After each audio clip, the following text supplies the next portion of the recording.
আব্দুল্লাহ ইবনে মাসউদ রাদিয়াল্লাহু তাআলা আনহু সূরা আর রহমান তেলাওয়াত করলেন। আবু জাহেলের মাথা গরম হয়ে গেছে, রক্ত। সাথে সাথে বলল, আব্দুল্লাহ ইবনে মাসউদ, তোরে তো বড় সাহস, যেই খোদা, যেই রহমান, যেই আল্লাহকে আমরা মানতে চাই না, ওই আল্লাহর গুনাগুন দিয়ে আমাদের সামনে তুই তেলাওয়াত করস। এমন জোরে থাপ্পড় মেরে দিয়েছে, আব্দুল্লাহ ইবনে মাসউদের কানের পর্দা ফেটে রক্ত ঝরঝর করে পড়ে যায়। নবীর সাহাবী আব্দুল্লাহ ইবনে মাসউদ রাদিয়াল্লাহু তাআলা আনহু কাঁদতে কাঁদতে চোখের পানি ছেড়ে দিয়ে এদিক দিয়ে রক্ত পড়তেছে, নবীর সামনে গেলেন। আমার নবীজি সাল্লাল্লাহু আলাইহি ওয়াসাল্লাম প্রিয় সাহাবী আব্দুল্লাহ ইবনে মাসউদের এই অবস্থা দেখে নিজেও কান্না শুরু করলেন। মজলিসে নবীর কান্না দেখে উপস্থিত একজন মানুষও বাকি নাই, সব সাহাবীরা সমানে কান্না করতেছিলেন। আল্লাহ রাব্বুল আলামিন সাইয়্যিদুনা জিবরাইল আলাইহিস সালাতু ওয়াস সালামকে পাঠালেন। ও জিবরাইল, আমার নবী যখনই বেশি কষ্ট পায় তখনই আমার পক্ষ থেকে সান্ত্বনা যায়। যখনই রাসূলুল্লাহ মাইর খেয়েছেন, নবীজিকে এক একটা পুরস্কার দিয়েছেন, এক একটা সুসংবাদ দিয়েছেন। আপনারা খেয়াল করে দেখবেন, তায়েফের ময়দানে যখন আমার নবী তিনবার বেহুশ হয়ে জমিনে পড়ে যায়, বৃষ্টির মতো আমার নবীকে বাচ্চাগুলো, কায়েফের বাচ্চাগুলো যখন ইট পাথর নিক্ষেপ করে নবীজি রক্তাক্ত করেন, তখনই আল্লাহ সুসংবাদ দেন, নবীজি, এই কষ্টের বিনিময়ে আপনাকে আমার বাড়িতে মেহমান বানাইয়ে আনতেছি।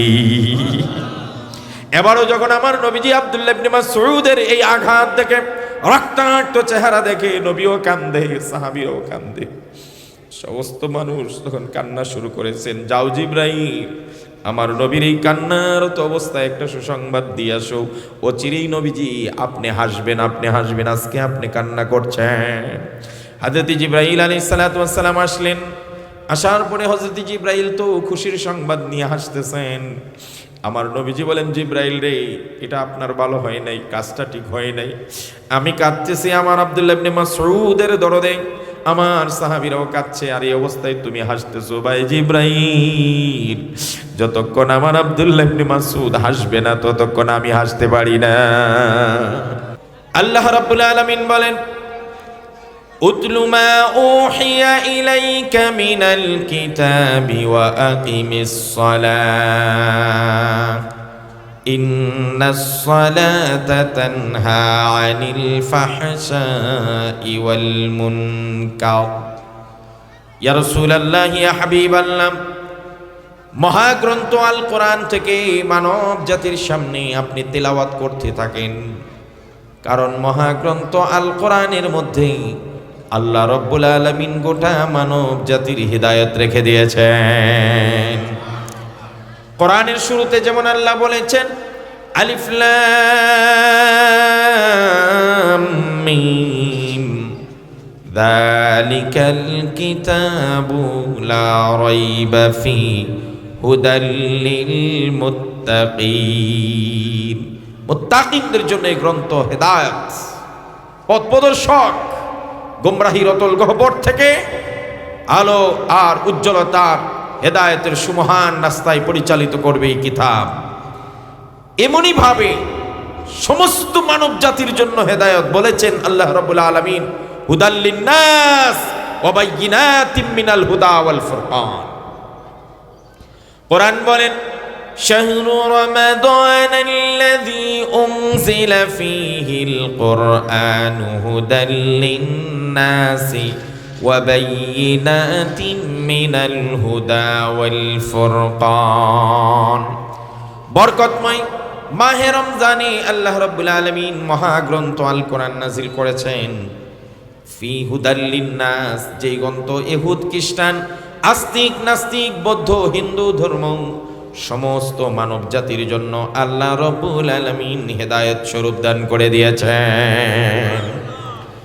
এই কিতাবকে যদি কেউ অনুসরণ করে, দুনিয়ার জীবনে অশান্তি দূর হয়ে যাবে, আর পরকালে চির মুক্তি পেয়ে চির শান্তির জায়গা জান্নাত নসিব হয়ে যাবে। আল্লাহ বলেন, ফামান তাবিআ হুদায়া ফালা খাউফুন আলাইহিম ওয়ালা হুম ইয়াহজানুন।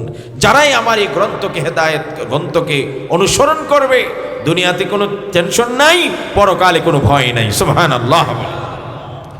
আমার নবীজি সাল্লাল্লাহু আলাইহি সাল্লাম যখন এই কোরআন তেলাওয়াত করতে শুরু করলেন, মৌমাছি যেভাবে মৌচাকের মধ্যে চতুর্দিকে ভিড় করে, মক্কার আস্তিক নাস্তিক বেঈমান দিনের বেলা যারা রাসূলুল্লাহর মিশনকে বন্ধ করতে চায়, রাতের বেলা মধু পোকার মতো নবীজির ঘরের চতুর্দিকে কান লাগিয়ে সারা রাত কোরআন শুনতে পায়।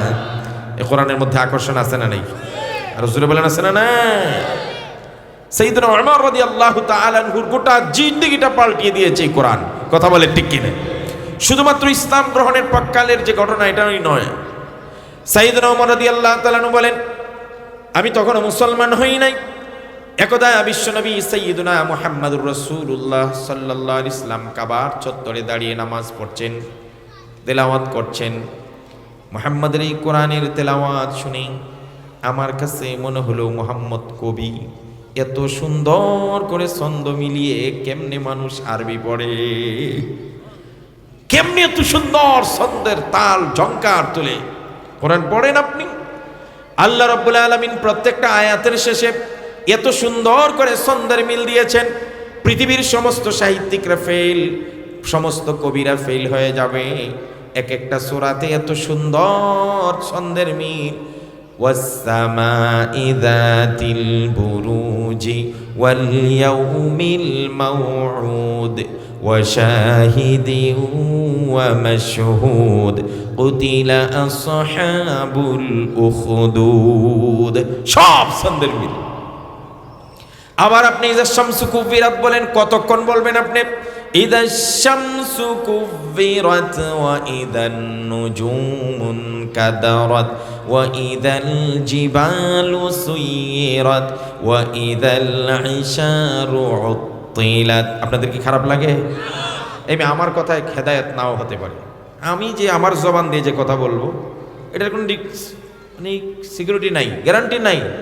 কারণ এটা আমার মন থেকে বলছি, ইখলাস আছে কিনা, বানায় বলছি কিনা, ভুল আছে কিনা, এটার সব সম্ভাবনা আছে।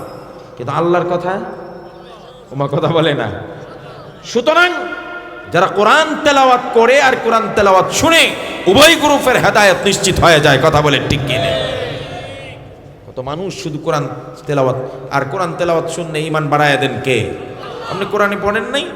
ইন্নামাল মুমিনুনা আল্লাযীনা ইযা যুকিরাল্লাহু ওয়াজিলাত কুলুবুহুম ওয়া ইযা তুলিয়াত আলাইহিম আয়াতুহু যাদাতুহুম ঈমানা। মুমিনদের সামনে যখন কোরআনের তেলাওয়াত হয়, মুমিনদের ঈমান পথ করে ডিগ্রির মতো বাড়তে থাকে। সুবহানাল্লাহ। ঈমানের বাড়তে থাকে, ঈমানের তাজাল্লি তৈরি হয়, পাওয়ার তৈরি হয়। এই জন্য যত পারবেন তেলাওয়াত করবেন আর শুনবেন। নবী করিম সাল্লাল্লাহু আলাইহি ইসলামের উপর কোরআন নাজিল হয়েছে, কিন্তু বিশ্বনবী সাল্লাল্লাহু আলাইহি ইসলাম একদিন হযরতে উবাই ইবনে কাব রাদিয়াল্লাহু তাআলা আনহুকে গিয়ে বলতেছেন, এই আমার আল্লাহ আমাকে আদেশ করেছেন তোমারে যেন আমি কোরআন শোনাই। সুবহানাল্লাহ। আবার আব্দুল্লাহ ইবনে মাসউদকে বলেছেন, আমার আল্লাহ বলেছেন তোমার কাছ থেকে যেন আমি কোরআন শুনি। সুবহানাল্লাহ। আব্দুল্লাহ ইবনে মাসউদ কই, এটা কোনো কথা? আপনার উপর কোরআন নাজিল হইছে আর আপনাকে আমি কোরআন শোনাবো? আকরাউ আলাইকা ওয়া আলাইকা উনজিলাল কোরআন। আপনাকে আমি কোরআন শোনাবো, আপনার উপরই তো কোরআন নাজিল হইছে। নবীজি বলছেন, আব্দুল্লাহ ইবনে মাসউদ তোমার কোরআন তেলাওয়াত শুনলে রাতের রাত আমার শুনতে মনে চায়। সুবহানাল্লাহ বলতে ইচ্ছা করে না? একদিন উমর রাদিয়াল্লাহু তাআলা বলেন, আমরা একটা রাষ্ট্রীয় কাজে, আমি আবু বকর আর উমর, আমি আবু বকর আর রাসূলুল্লাহ সাল্লাল্লাহু আলাইহি ওয়াসাল্লাম তিনজনে বের হইছি কাজ শেষ করে। এত বছরে রাতের আধারে একজনের কোরআন তেলাওয়াত কণ্ঠ শোনা যায়, নামাজে দাঁড়িয়ে পড়তেছে। সুবহানাল্লাহ। হযরত উমর রাদিয়াল্লাহু তাআলা বলেন, মুহাম্মদুর রাসূলুল্লাহ সাল্লাল্লাহু আলাইহি ওয়াসাল্লাম বললেন, ও আমার সাথীরা দাঁড়িয়ে যাও। সুমধুর কণ্ঠে তেলাওয়াতের বাণী ভেসে আসছে। কতক্ষণ দাঁড়িয়ে শুনছেন? যতক্ষণ পড়তেছিলেন। আমার নবীজি বললেন, হে গোলাম, তুমি কোরআন পড়তেছো, এবার তুমি আল্লাহর কাছে চাও, যা চাবে আল্লাহ তোমাকে তাই দিয়ে দিবেন। এরপরে রাসূল করিম সাল্লাল্লাহু আলাইহি ওয়াসাল্লাম একটা কথা বললেন, মান সাররাহু আইয়াকরা আল কুরআনা কামা নাযালা ফালইয়াকরা আলা কিরাতি আব্দুল্লাহ ইবনে মাসউদ। কোরআন যেভাবে নাজিল হয়েছে কেউ যদি ওইভাবে পড়তে চায়, সেজন্য আব্দুল্লাহ ইবনে মাসউদের তেলাওয়াতের মতো পড়ে। সুবহানাল্লাহ। রাত চিন্তা করছে ওমর রাদিয়াল্লাহু তাআলা সকালবেলা গিয়ে আমি আব্দুল্লাহ ইবনে মাসউদকে এই খবরটা জানাবো যে তোমার ব্যাপারে এত দামি দামি কথা বলছেন, রাসূলুল্লাহ দাঁড়িয়ে তোমার কোরআন তেলাওয়াত শুনছেন। আমি গেছি দৌড়াই, আব্দুল্লাহ ইবনে মাসউদ, খুশির সংবাদ আছে। বুঝছি কিসের খুশির সংবাদ? সুবহানাল্লাহ কয় না। বুঝছি মানে তুমি কেমনে জানলে? তোমার আগে একজন আমাকে বলে দিছে। কে সে? আবু বকর রাদিয়াল্লাহু তাআলা আনহু। কথা হইলে আজকেও আমি আবু বকরের সঙ্গে পারলাম না। সেই আব্দুল্লাহ ইবনে মাসউদ এই কোরআন তেলাওয়াত শুনতে গিয়ে অনেক নির্যাতন সহ্য হয়েছে। সূরা আর রহমান যখন নাজিল হলো, নবী করিম সাল্লাল্লাহু আলাইহি সাল্লাম বললেন, তোমাদের মধ্যে কে আসো সূরা আর রহমান তেলাওয়াত করবে কাবার চত্বরে, যেখানে কাফেরদের আড্ডাখানা, বড় বড় লিডাররা বসা থাকে, তাদের মাঝখানে কোরআন তেলাওয়াত কে করে আসতে পারে।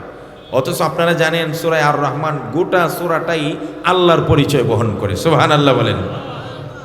নবী করিম সাল্লাল্লাহু আলাইহি সাল্লাম যখন বিসমিল্লাহির রহমানির রহিম, রহমানের নামে শুরু করছি এই কথা বলছেন, তখন কাফেররা কয়, এতদিন মুহাম্মদে আমরারে বলল এত খুদার ইবাদত করে লাভ কি, এক খুদার ইবাদত করো। এখন মুহাম্মদ যদি নিজেই আল্লাহর সঙ্গে আবার রহমান নামে আরেক খুদা লাগাইছে। তখন আল্লাহ সূরা রহমান নাজিল করে দিয়ে জানায় দিলেন যে আল্লাহ যিনি, তিনি রহমান, তিনি দ্বিতীয় কেউ নয়। এবার রহমানের পরিচয় তোমরা শুনতে থাকো। সুবহানাল্লাহ। আমার নবীজি সাল্লাল্লাহু আলাইহি সাল্লাম যখন বললেন, কে আছো এমন সূরা রহমান শোনায় দিবে, ও মুমিনরা আমি তেলাওয়াতে কোরআনের ফজিলত বর্ণনা করতেছি।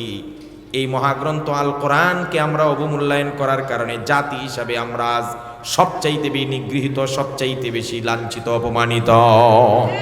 সব জায়গায় কোরআনকে যদি আমরা সামনে পেশ করতাম, তেলাওয়াত শোনা, করা, আমল করা, কোরআন অনুযায়ী জিন্দেগি করা, সমাজ রাষ্ট্র সব জায়গায় কোরআনের আইন বাস্তবায়ন যদি হতো, খোদার কসম এত শান্তি পৃথিবীতে থাকতো না। কথা বলে ঠিক কিনা? এবার আব্দুল্লাহ ইবনে মাসউদ হাত তুলেছে, হুজুর আমি পারব। নবী করিম সাল্লাল্লাহু আলাইহি ওয়াসাল্লাম চিন্তা করলেন, আব্দুল্লাহ ইবনে মাসউদ একদিকে হইল গরিব কৃষকের ছেলে, আর একদিকে দেখতেও হ্যাংলা ট্যাংলা দুর্বল। তো উনি যদি যায় শক্তিশালী বেঈমানদের সামনে কোরআন তেলাওয়াত করতে, তাহলে এরা মারবে। তো নবীজি চাইছিলেন যে শক্তিশালী কেউ দাঁড়িয়ে যাক, কিন্তু বারবার আব্দুল্লাহ ইবনে মাসউদই হাত ওঠায়। পরিশেষে নবীজি বললেন, যাও আব্দুল্লাহ ইবনে মাসউদ শুনিয়ে আস।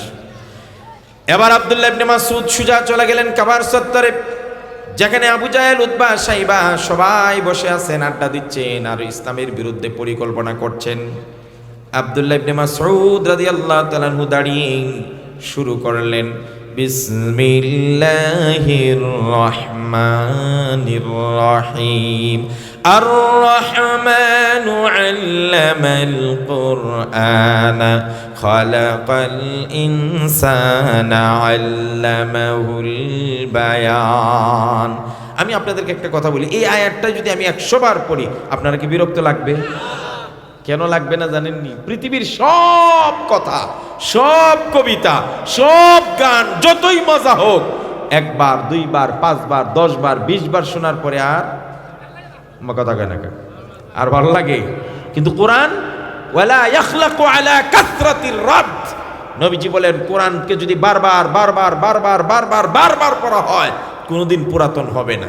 সুবহানাল্লাহ বলবেন না? জন্মের পর থেকে সূরা ফাতিহা ইমাম সাহেবের কণ্ঠে শুনি, কোনোদিন বলছেন যে এই সূরাটা আর ভালো লাগে না? যত শুনি তত নতুনত্ব আছে না নাই? স্বাদ, নতুন স্বাদ আবার নতুন করে জাগ্রত হয়। সুবহানাল্লাহ। এর নামই কোরআন, এর নামই কোরআন।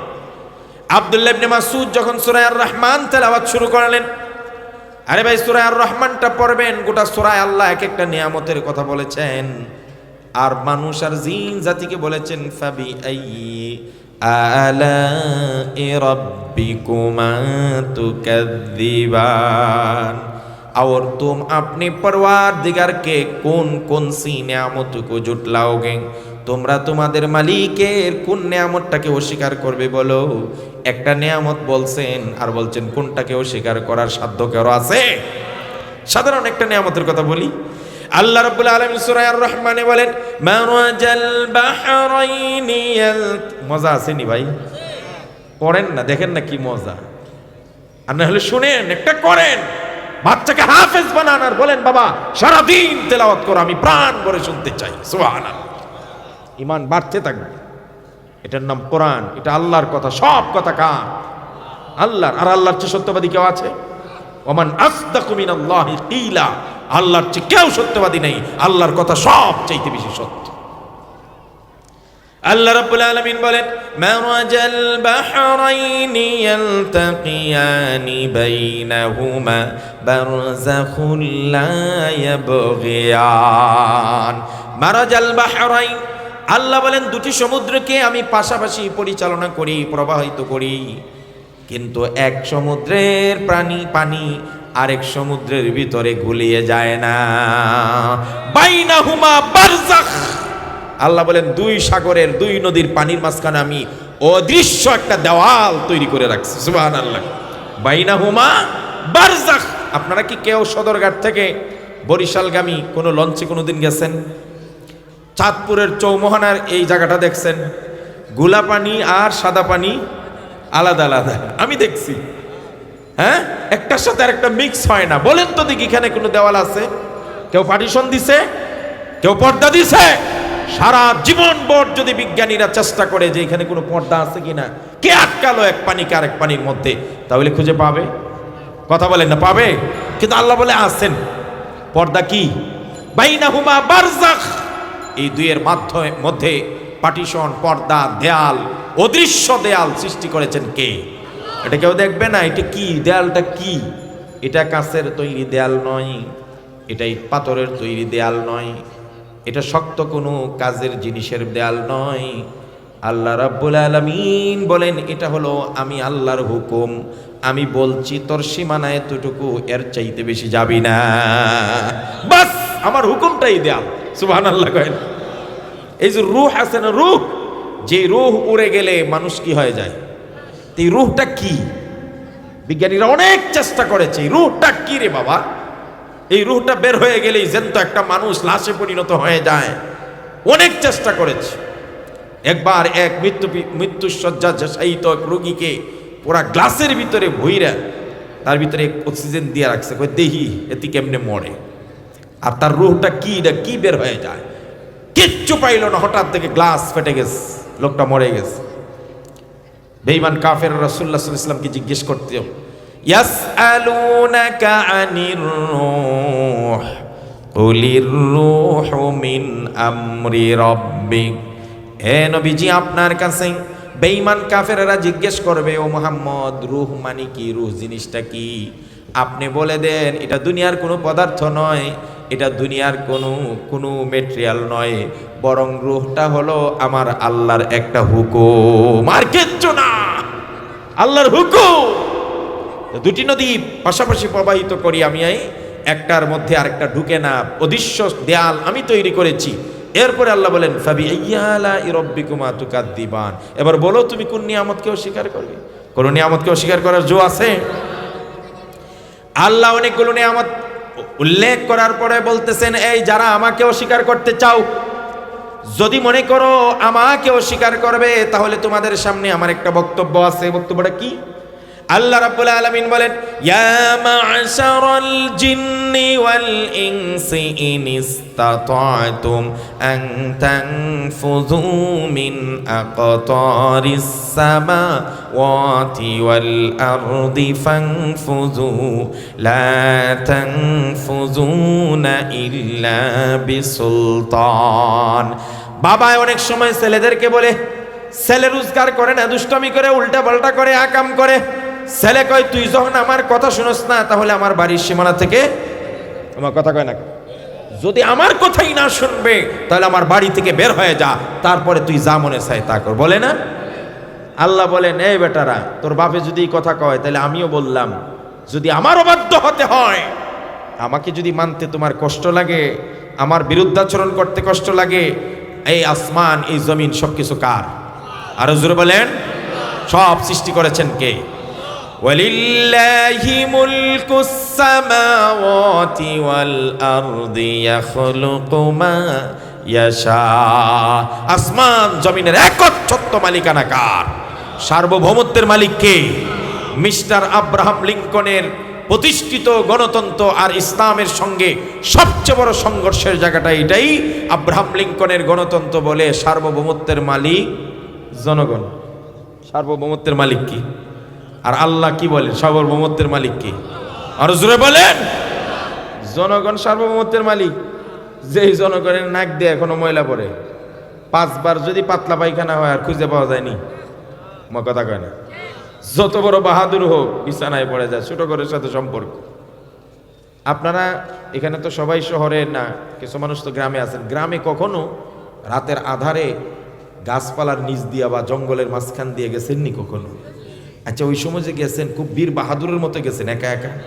রাত 3টা, চূড়ান্ত ভয়, খালি ভয়, দোয়া ইউজ পড়তে পড়তে লা ইলাহা ইল্লাল্লাহ, হ্যাঁ, আর দৌড় দৌড় কারে কয়। আবার দেখবেন, আমি এটা পরীক্ষিত, আবার দেখবেন হঠাৎ করে একটা পিছন থেকে কি জানি শব্দ হয়েছে, ও মা, মনে হয় যে ভূত নামছেরি। আসলে কিছু না, একটা গাছের শুকনা পাতা, এটার ডেট ওভার হয়ে গেছে, এটা পড়ছে আর কি। তো গাছের শুকনা পাতার মর্মর শব্দে যদি মিস্টার জনগণ বীর বাহাদুর ভয়ে কম্পন হয়ে যায়, আর এই জনগণ হইল সার্বভৌমত্বের মালিক। খুলিকাল ইনসানু দাঈফা, আল্লাহ বলেন মানুষকে একেবারে দুর্বল করে সৃষ্টি করা হয়েছে। শক্তিকার আরো জোরে, আন্নাল কুওয়াতা লিল্লাহি জামিআ। আরে কোরআন পড়ে নারী দুর্ভাগারা, এই যুবকরা, প্রত্যেকটা যুবকের অ্যাপস একটা থাকবে কোরআন বাংলা অনুবাদ সহ। পারবেন ইনশাআল্লাহ? যখনই সময় পাবেন কোরআনের অ্যাপস খুলবেন। আপনার মোবাইলে যদি আকামের অ্যাপস 100টা থাকতে পারে, মহাগ্রন্থ আল কোরআনটাকে আপনার মোবাইলে থাকতে পারে না যুবক? প্রত্যেক দিন সকালবেলা 1 আয়াত 2 আয়াত করে একটু অনুবাদ পড়ো।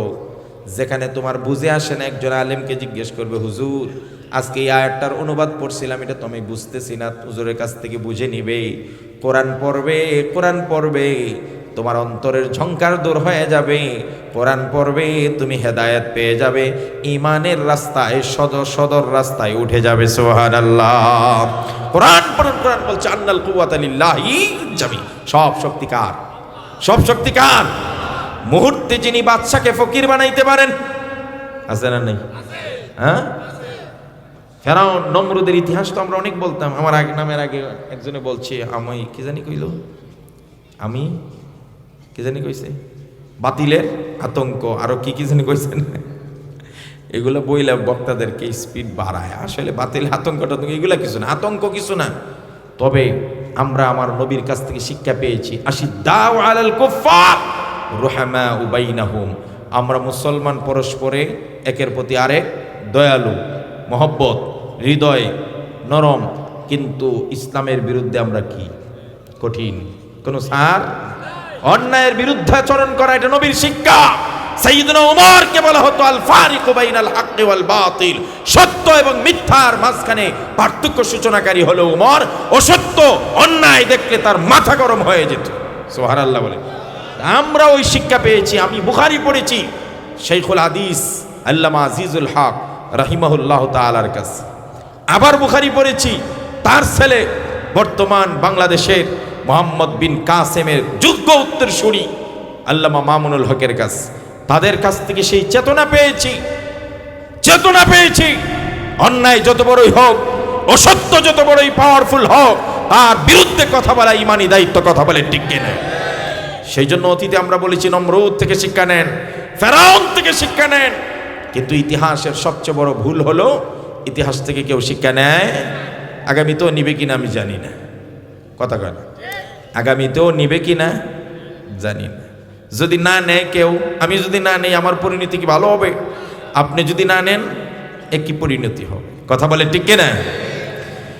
এই জন্য আমার ভাইয়েরা, যে কথাটা বলছিলাম, সাইয়্যিদুনা হযরতে আব্দুল্লাহ ইবনে মাসউদ রাদিয়াল্লাহু তাআলা আনহু কোরআন তেলাওয়াত করলেন সূরা আর রহমান।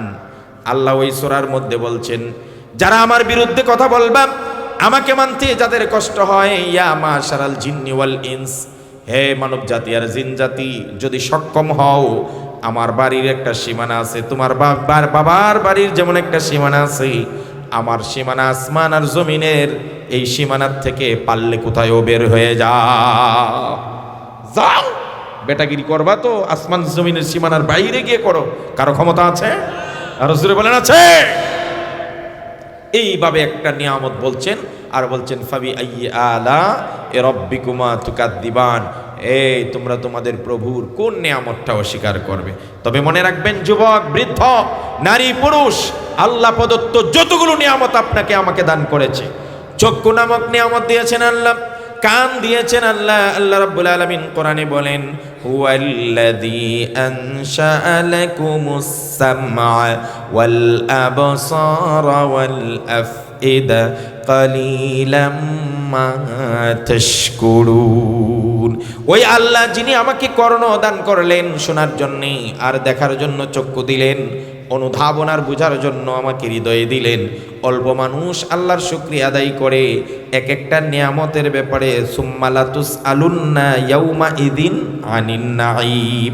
কিয়ামতের দিন সব নিয়ামতকে জিজ্ঞেস করা হবে, চোখ দিয়ে কি করছো, কান দিয়ে কি করছো, হৃদয় দিয়ে তুমি কি কাজটা করছো, প্রত্যেকটার জবাব দেওয়ার আগ পর্যন্ত চুল পরিমাণ তোমাকে নড়তে দেওয়া হবে। যেই সকল মানুষ চক্ষু থাকার পরেও ভালোটা দেখে না, কান থাকার পরেও সত্যটা শুনে না, হৃদয়ে থাকার পরেও যারা আল্লাহর দেওয়া হেদায়েতের বাণী অনুধাবন করতে পারে না, এরা দেখতে শুনতে মানুষ হলেও আসল মানুষ। সবাই বলেন না?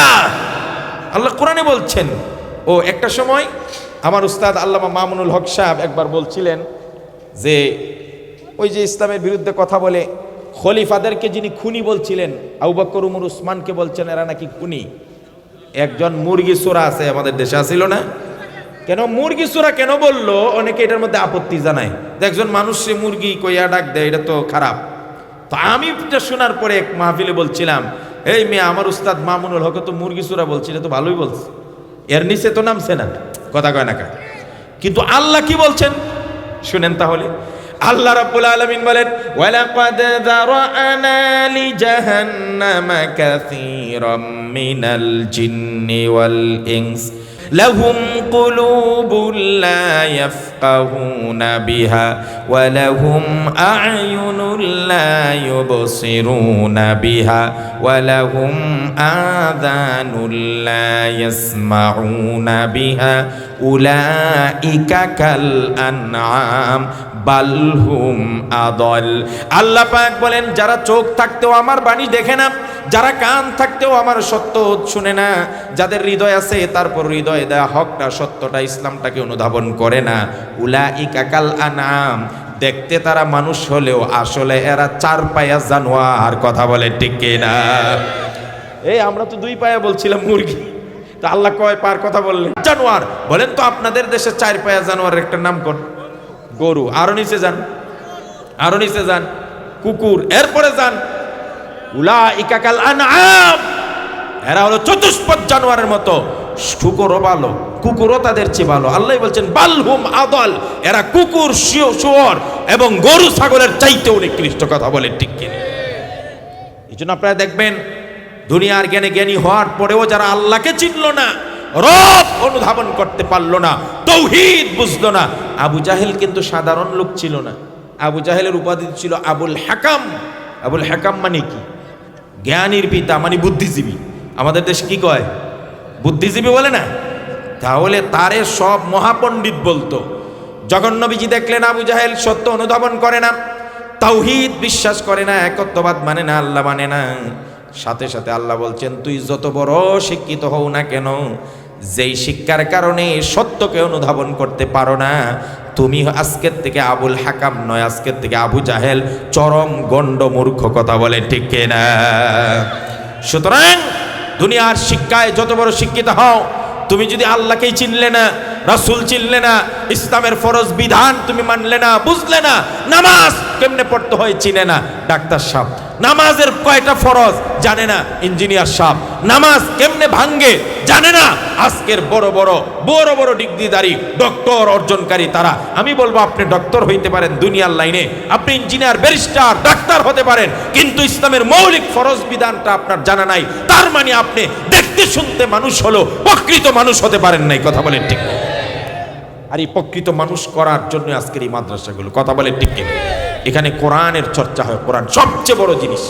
আল্লামা মরহুম সাইদি সাহেব রাহিমাহুল্লাহ, এই লোকটার কথা মনে পড়ে, কারণ তার উপস্থাপনা, তার ওয়াজের ভঙ্গি এবং ধরন, এগুলা দেখে আমি, আমার মতো হাজার মানুষ উদ্বুদ্ধ হয়েছেন। তিনি বলছিলেন ওয়ালা ইয়ানকাজি আজাইবুহু। হাদিস আসছে কোরআনের বিজ্ঞান, সায়েন্স, আবিষ্কার কখনো শেষ হবে না। তিনি বলছিলেন বিজ্ঞান যত সামনে অগ্রসরমান হবে, নতুন নতুন আবিষ্কার করবে, ততই তারা কোরআনের কাছে মস্তক অবনত করতে বাধ্য হবে। তারা অনেক রিসার্চ করে যেটা বাইর করবে, কোরআন 1400 বছর আগে সেটা বলে দিয়েছেন। কথা বলে ঠিক কি না? আব্দুল্লাহ ইবনে মাসউদ রাদিয়াল্লাহু তাআলা আনহু সূরা আর রহমান তেলাওয়াত করলেন। আবু জাহেলের মাথা গরম হয়ে গেছে, রক্ত। সাথে সাথে বলল, আব্দুল্লাহ ইবনে মাসউদ, তোরে তো বড় সাহস, যেই খোদা, যেই রহমান, যেই আল্লাহকে আমরা মানতে চাই না, ওই আল্লাহর গুনাগুন দিয়ে আমাদের সামনে তুই তেলাওয়াত করস। এমন জোরে থাপ্পড় মেরে দিয়েছে, আব্দুল্লাহ ইবনে মাসউদের কানের পর্দা ফেটে রক্ত ঝরঝর করে পড়ে যায়। নবীর সাহাবী আব্দুল্লাহ ইবনে মাসউদ রাদিয়াল্লাহু তাআলা আনহু কাঁদতে কাঁদতে চোখের পানি ছেড়ে দিয়ে এদিক দিয়ে রক্ত পড়তেছে, নবীর সামনে গেলেন।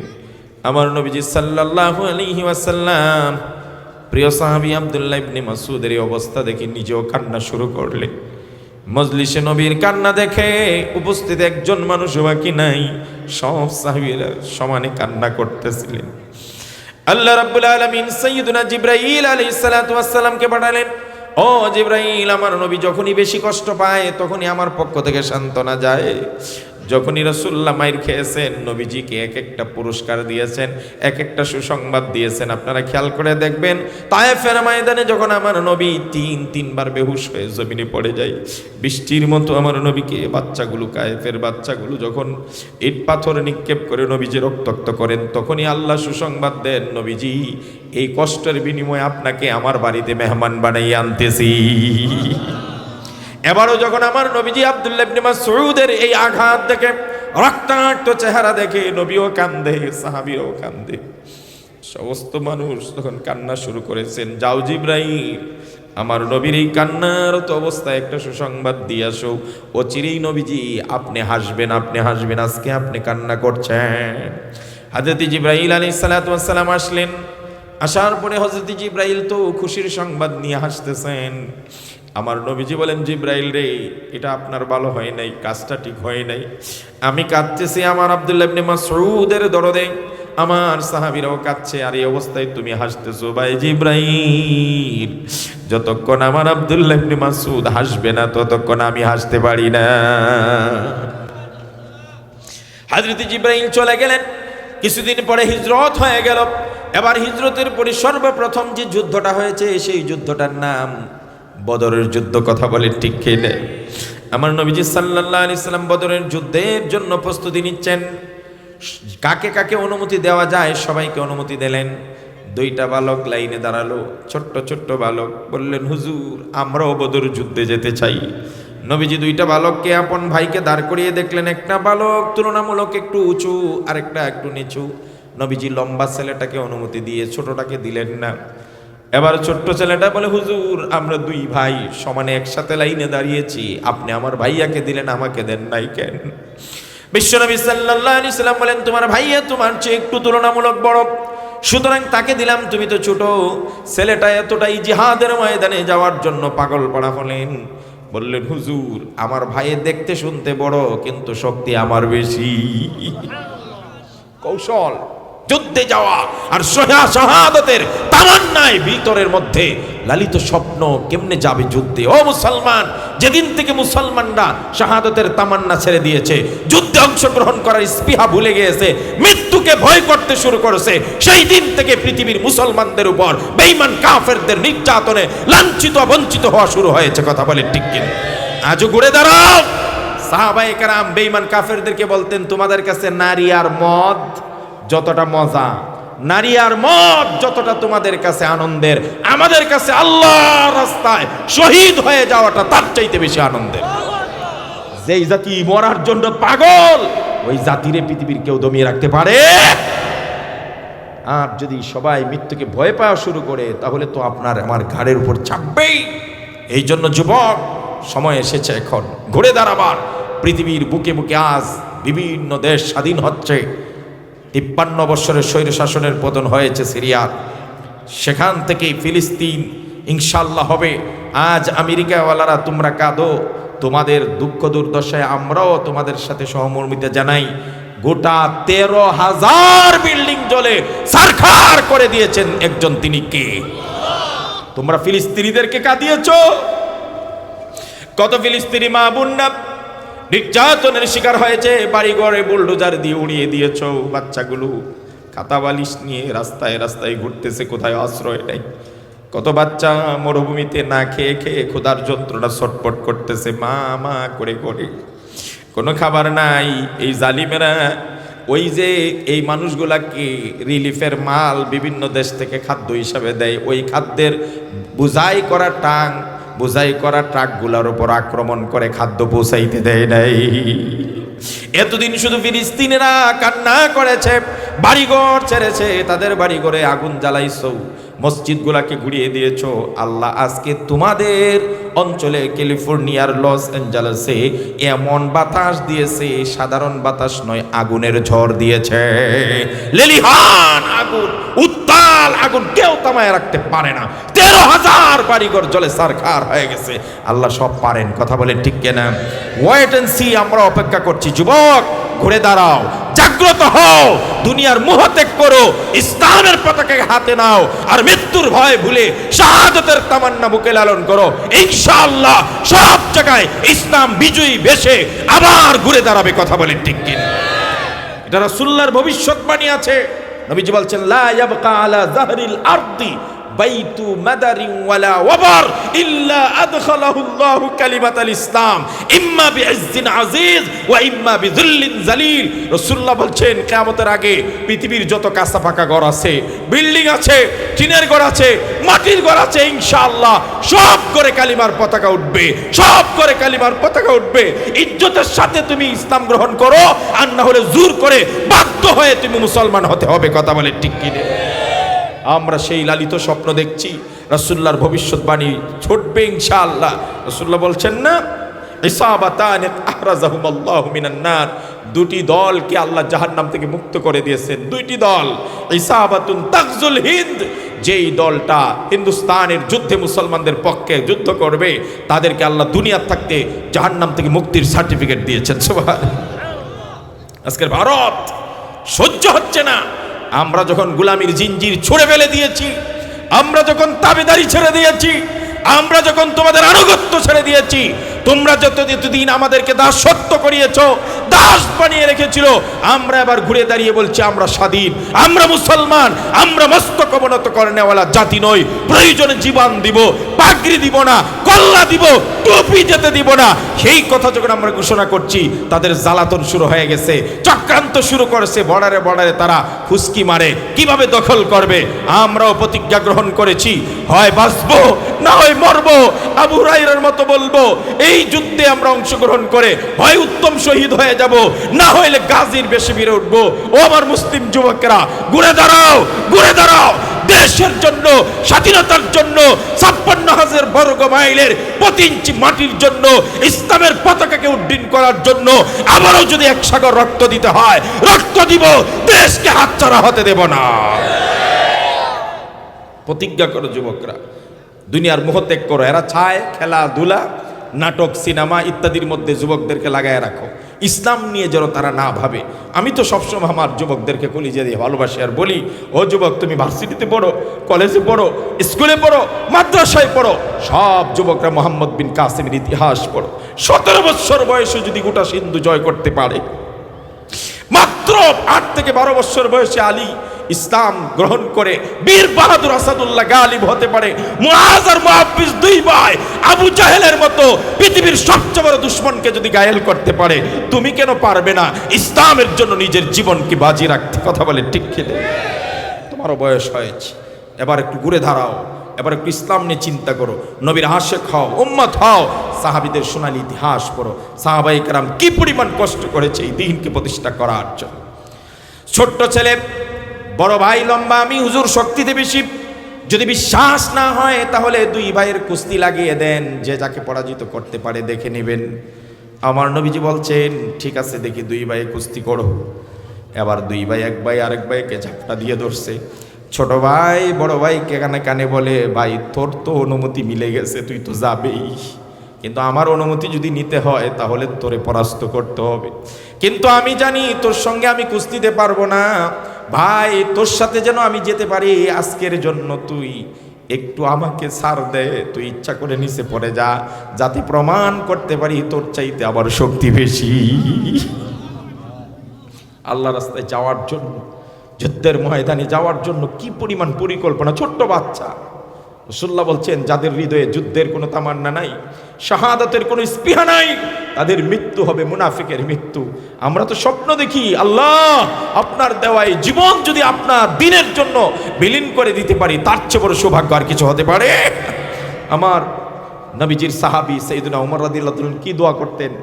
আল্লাহুম্মা রযুকনি শাহাদাতান ফি সাবিলি ওয়াজআল মাউতি ফি বালাদি রাসূলি।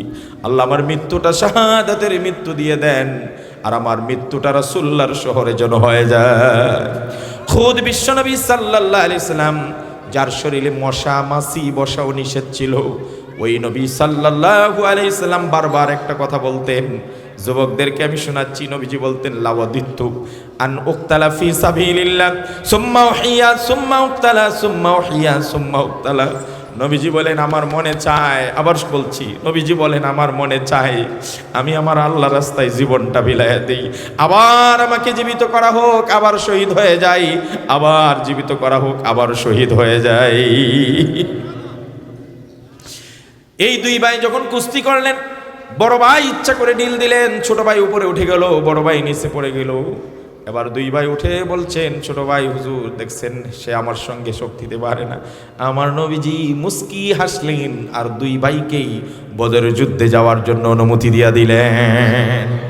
আমার দেশের যুবকদেরকে গল্প শোনাই, এগুলা বড়, আজকের যুবকদেরকে বিভিন্ন আজেবাজে গল্প শোনানো হয়, কিন্তু ইসলামের জন্য যুবকদের অবদান কি, তরুণদের কি অবদান, এটা কোনোদিন শিক্ষা দেওয়া হয় না। যদি তরুণ বয়সে ছোট্টবেলায় মাদ্রাসার ছাত্রদের মতো ইসলামের গল্প শোনানো হতো, সাহাবীদের গল্প শোনানো হতো, তরুণরা ছোট থেকেই ইসলামের লেবাস নিয়ে, ইসলামের রং নিয়ে রঙিন হয়ে বড় হতো। কথা বলে ঠিক। ভার্সিটিতে যাওয়ার পরে কোনো ছেলে আর বলতো না দেয়ার ইজ নো গড, সস্তা বলতে কিছুই নাই, বরং এটা বলতো there is no God except only Allah. পৃথিবীতে কোনো আল্লাহ নাই, কোনো খোদা নাই, একজন আছেন, তিনি কে? এটা বলতো। ওই যে শুরু থেকে আমরা আমার সন্তানদেরকে ইসলামের রঙে রঙিন করতে পারি নাই। মুআয আর মুআবিজ দুই ভাই বদরের যুদ্ধে চলে গেল। এবার তুমুল বেগে যুদ্ধ চলতেছে। দুই ভাইয়ের নিশানা একটা, আমার নবীর সবচাইতে বড় দুশ্মন, যে সবচাইতে বেশি কষ্ট দিয়েছে আমার নবীকে, ওই বড় গাদ্দারটাকে যেমনি আমরা দুই ভাই কায়েল করবই করব। পথ খুঁজতেছিল, আর চিনে না আবু জাহেল কেডা, শুধু নাম শুনছে। আবু জাহেল নবীকে বেশি কষ্ট দিয়েছে, কতবার তাপ্পর মারছে, কতবার গর্ত খনন করছে নবীকে মারার জন্য, কত পরিকল্পনা করেছে। সেই মুআয মুআবিজ সেদিন থেকে নবীর দুশ্মনকে ঘায়েল করার জন্য স্বপ্ন দেখা শুরু করছে। এবার সুযোগ আসছে, বদরের যুদ্ধেও যাইতে পারলো। ও দুনিয়ার মুসলমানেরা, আমার বাংলার জমিনে এমন আশেকে রাসূল আছে, নবীকে গালি দিছে, ব্লগারকে হত্যা করেছে, নিজে স্বইচ্ছায় জেলে গেছে, হাসি মুখে জেল বরণ করতেছে, কোনো দুঃখ নাই। আমার নবীর প্রেমে এটুকু জেল বহন করা আমার কাছে কিছুই না। এবার মুআয আর মুআবিজ দুই ভাই সুযোগ খুঁজতেছে, কিন্তু পাচ্ছে না। এবার একজনকে জিজ্ঞেস করলো, চাচা একটু শুনবেন কি? বলে কি বলো? দুই ভাই মিলে বলতেছে, চাচা গো, আমার নবীর সব চাইতে বড় দুশ্মন আবু জাহেল কোনটা? তো তোমরা দুই ভাই তারে দিয়ে কি করবে? না, আপনি শুধু দেখিয়ে দেন, তারে দুনিয়াতে আমরা আর রাখবো না। তো তোমরা কি করবে? আপনি দেখান। চাচা দেখাইলো, ওই যে উঁচা সবচাইতে বড় ঘোড়াটা, ওই ঘোড়ার উপর যে উঁচা মাথাওয়ালা নেতার মতো দেখা যায়, ওইটা হলো আবু জাহেল। তার কসম মুসলমান যুবকরা রে, বজ্রপাতের মতো, বাজ পাখির মতো দুই ভাই দুই দিকে তীব্র গতিতে ছুটে আবু জাহেলের কাছে চলে যায়। দুই ভাই ঘোড়ার পায়ের মধ্যে আবু জাহেলের পায়ে শরীরে মারতে চায়, কিন্তু এত উঁচার মধ্যে ছোট্ট মানুষ আবু জাহেলের পা পর্যন্ত পৌঁছতে পারে না। অনেক চেষ্টা করেছে, শেষ ভাই দুই ভাই পরামর্শ করে, ভাইরে এইভাবে যদি আমরা চেষ্টা করতে থাকি আবু জাহেলকে ধরাশায়ী করতে পারবো না, তাহলে কি করা যায়? এক কাজ কর, দুই ভাই মিলে আবু জাহেলের ঘোড়ার পায়ের উপর সমানে আঘাত করতে থাক। এবার দুই ভাই একসাথে আবু জাহেলের ঘোড়ার পায়ে আঘাত করতে লাগলো। কিছুক্ষণের মধ্যেই আবু জাহেলের ঘোড়ার পা কেটে গিয়ে বাঁকা হয়ে আবু জাহেল ধরাশায়ী হয়ে জমিনে পড়ে যায়। যেই মাত্র আবু জাহেল জমিনে ধরাশায়ী হয়ে পড়ে যায়, সাথে সাথে ওই দুই ভাই ক্ষিপ্র গতিতে আবু জাহেলের বুকের উপর চেপে বসে, সুবহানাল্লাহ, ক্ষিপ্র গতিতে চেপে বসে। ওই সময় আবু জাহেলের ছেলে ইকরামা বেঈমান ছিল, মুসলমান হয় নাই। এক ভাইকে এই অবস্থায় দেখে জোরে একটা আঘাত করে এক ভাইয়ের হাতটা এখান থেকে জয়েন ছুটে যায়, একটু চামড়া লেগে এইভাবে ঝুলতে থাকে। নবীর সাহাবীদের ইতিহাস বলছি রে যুবক তরুণ, তোমাদের কি এই ঝুলন্ত হাত, চামড়া লেগে আছে, হাড্ডি নাই, এটা ডিস্টার্ব করে যুদ্ধ করতে, তাই নিজের হাতটা নিজের পায়ের মধ্যে এইভাবে চাপ দিয়ে ধরে টান মেরে হাতটা সিটকে দূরে নিক্ষেপ করে দেয়, যাতে যুদ্ধে অসুবিধা না হয়। দুই ভাই যখন আবু জাহেলের বুকের উপরে চড়ে বসেছে, গলা কাটবে, এই সময় দৌড়ায় আসছে ওই আব্দুল্লাহ ইবনে মাসউদ, যাকে আবু জাহেল কোরআন তেলাওয়াতের অপরাধে থাপ্পড় দিয়ে রক্ত বাইর করছিল, যার কারণে নবীও কেঁদেছিলেন, আব্দুল্লাহ ইবনে মাসউদ কাঁদলেন, সমস্ত সাহাবায়ে কাঁদলেন, শুধুমাত্র জিবরাইল হাসতেছিলেন। আব্দুল্লাহ ইবনে মাসউদ দৌড়ায় এসে বলেন, ও মুআজ আর মুআব্বিদ দুই ভাই, তোমরা তো আবু জাহেলকে ধরাশায়ী করছো, কিন্তু কল্লাটা কাটার একটু সুযোগ আমাকে করে দাও, কারণ এই বেঈমানটা কোরআন তেলাওয়াতের অপরাধে আমার কানের পর্দা ফাটিয়ে রক্ত বাইর করছিল। এবার দুই ভাই সুযোগ করে দেন আব্দুল্লাহ ইবনে মাসউদকে।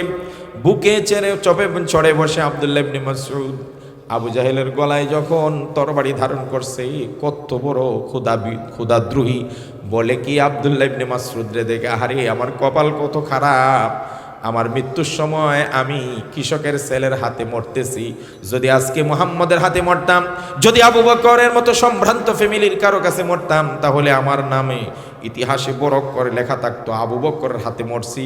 কিন্তু আফসুস, আমি কৃষকের ছেলের হাতে মারা যাই। তবে তোর কাছে একটা অনুরোধ, ওরে আব্দুল্লাহ ইবনে মাসউদ, আমার গলাটা মাথার দিকে না কেটে এই দিকে গলার নিচ দিকে কাটবি। বলে কারণটা কি?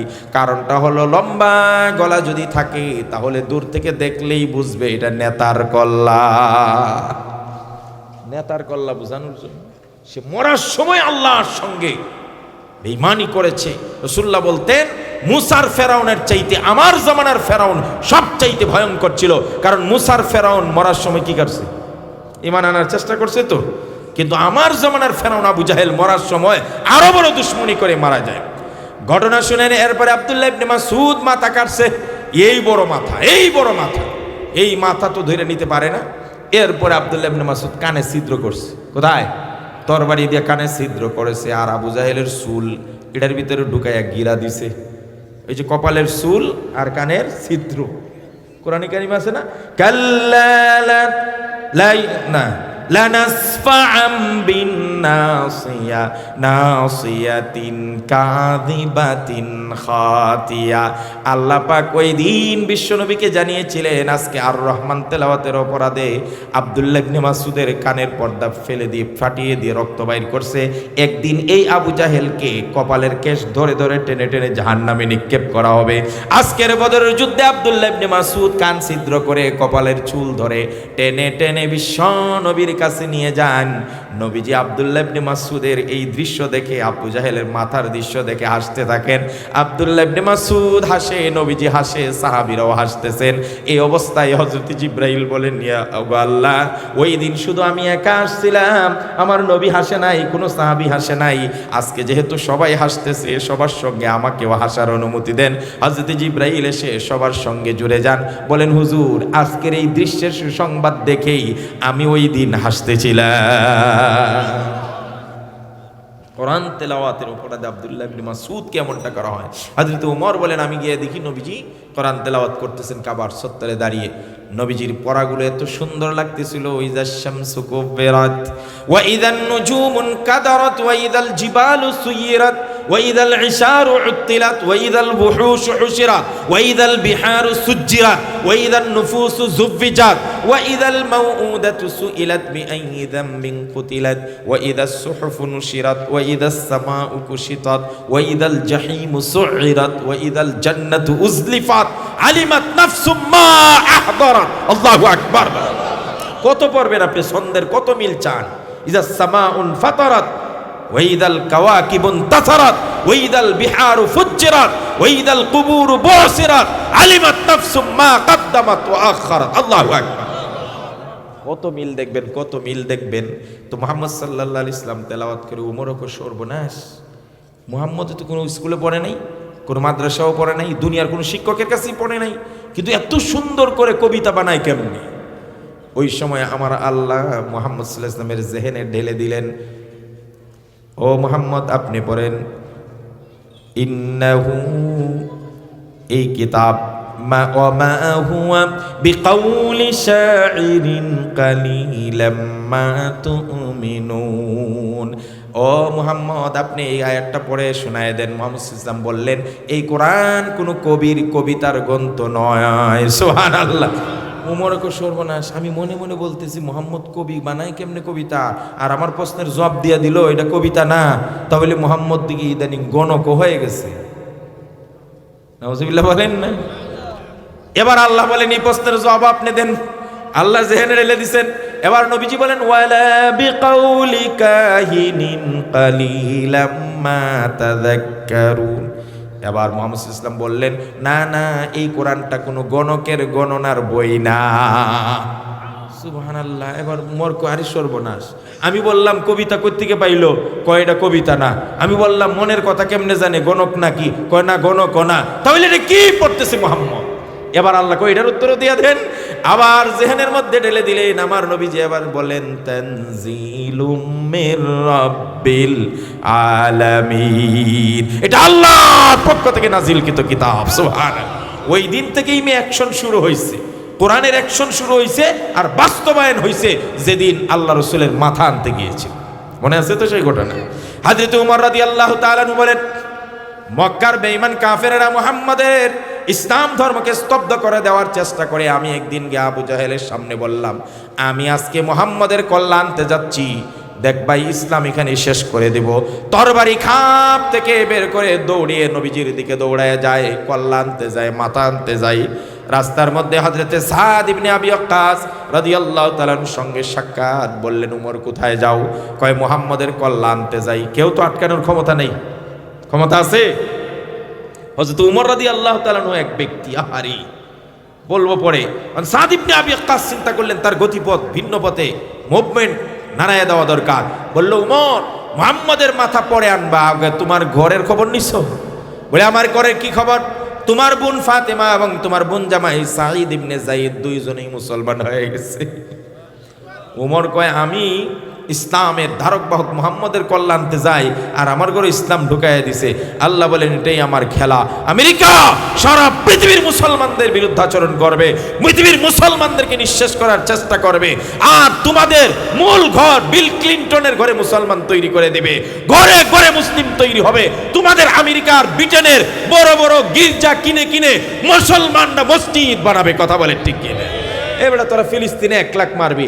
আর 3 লাখ তৈরি হইব আমেরিকায় কথা কর ঠিক কিনা আল্লাহ বলেন আমি যদি ইচ্ছা করি তাহলে প্রত্যেকের ঘরে ঘরে ইসলাম ঢোকে তাসলিমা নাসরিন একদিন আফসোস করে কয় আমি সারা জীবন ইসলামের বিরুদ্ধে কথা বলছি অথচ খবর নিয়ে দেখি আমার ঘরে একজন মাশাআল্লাহ এই লম্বা দাড়ি এই লম্বা মুসল্লি কি যে হালত আল্লাহ কয় তুই বিরোধিতা করবি তোর ঘরে আমি মুসলমান তৈরি করে দিই সুবহানাল্লাহ আর জোরে কর সুবহানাল্লাহ উমর দৌড়ায় গেছে গিয়া শুনে আরে কি যেন পড়ে দরজায় টোকা দিস দরজা খুলছে ভিতরে একজন শিক্ষক ছিলেন হযরতে খাব্বাব তাড়াতাড়ি বোন আর বোন জামাই দুইজনে মিলে খাব্বাবরে লুকাইছে যাতে উস্তাদের কোনো ক্ষতি না হয় এবার উমর রাদিয়াল্লাহু তাআলা আনহু বোন জামাই সাঈদ ইবনে যায়েদকে পিটানো শুরু করছে বোন ফাতেমা দৌড়ায় তাকে আটকানোর চেষ্টা করলে তার মাথায় আঘাত পড়ে রক্ত ঝরতে থাকে উমর ফিরে তাকায় দেখি বোনের মাথায় রক্ত বলল বোন তোর মাথায় রক্ত এবার বোন সাহস করে বলে হিম্মত করে বলে ভাই তুমি যতই পিটাও কাজ হবে না, কাজ হবে না।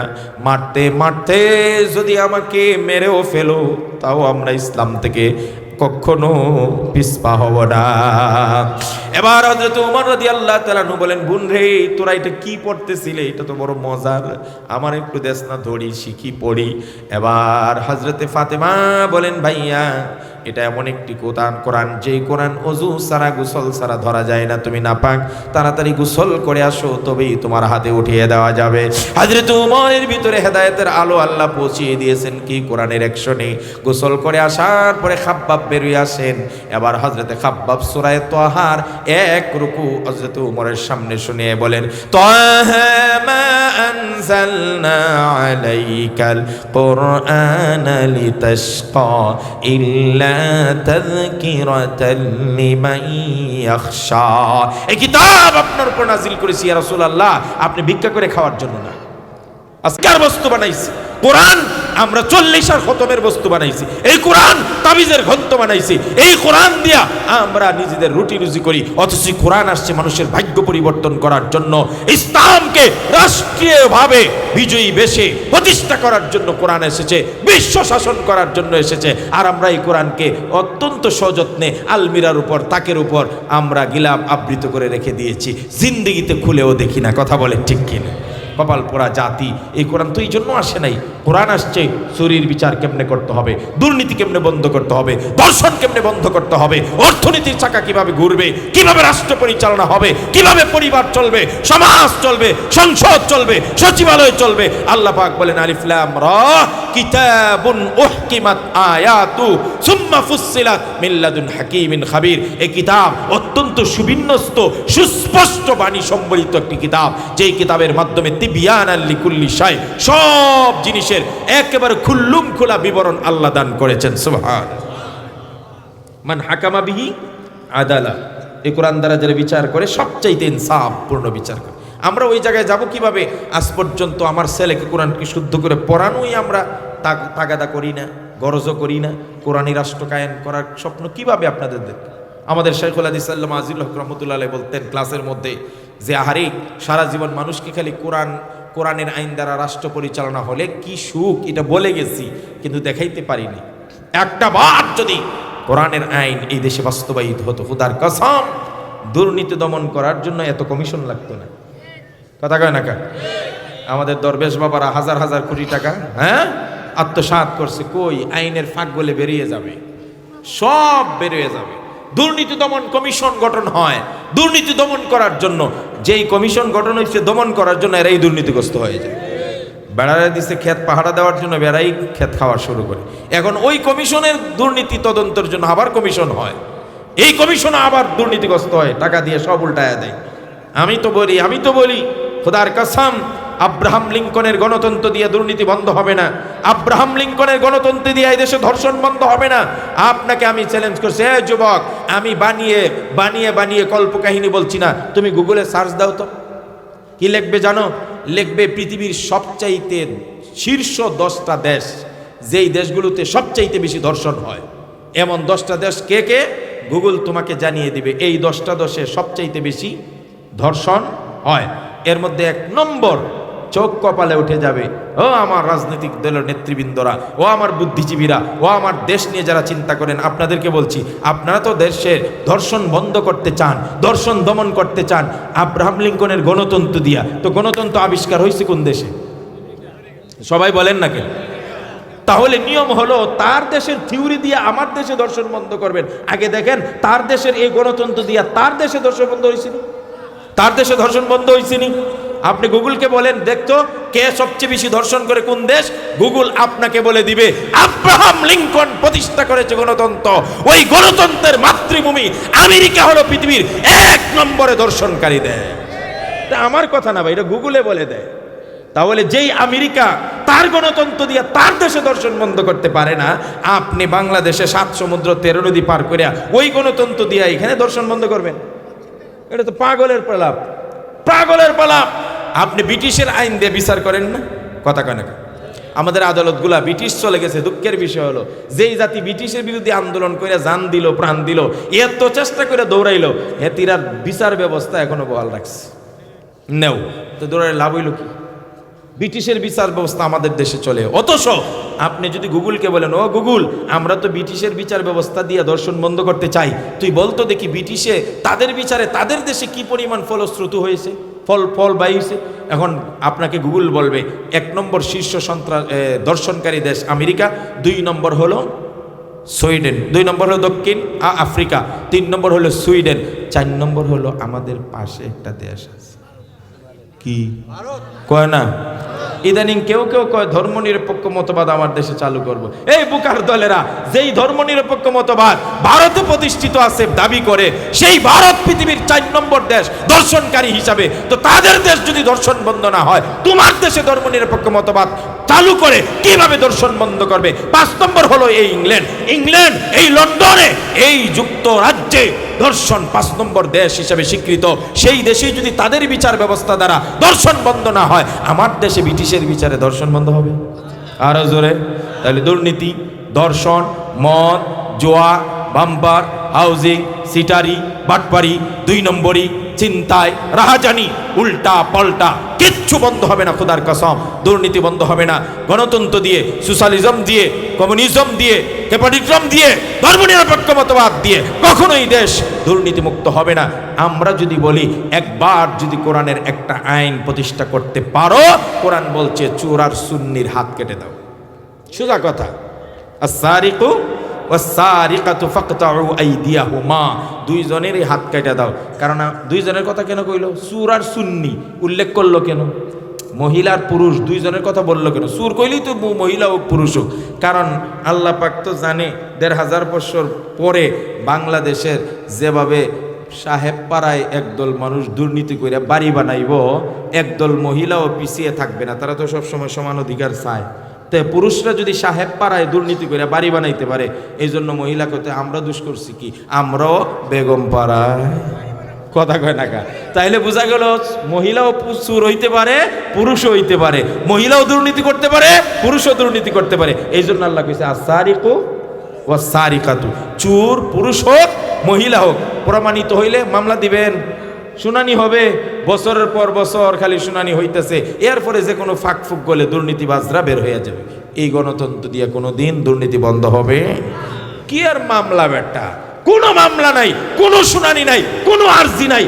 খালি যদি প্রমাণ হয় কোনো দরবেশে 4000 কোটি টাকা দুর্নীতি করছে, সুজা কথা, মিরপুর স্টেডিয়ামের মাঝখানে খাড়া কইরা কেন্দ্রীয় জেলখানা থেকে একটা জল্লাদ ডাইকা সারা বাংলাদেশের মানুষকে লাইভ অনুষ্ঠান করে দেখাইয়া জল্লাদরে কইবে একটা সেট দিবি আর 2 হাত কেটে দিবি, বস, এটাই তার বিচার। কোনো আপিল নাই, কিচ্ছু নাই।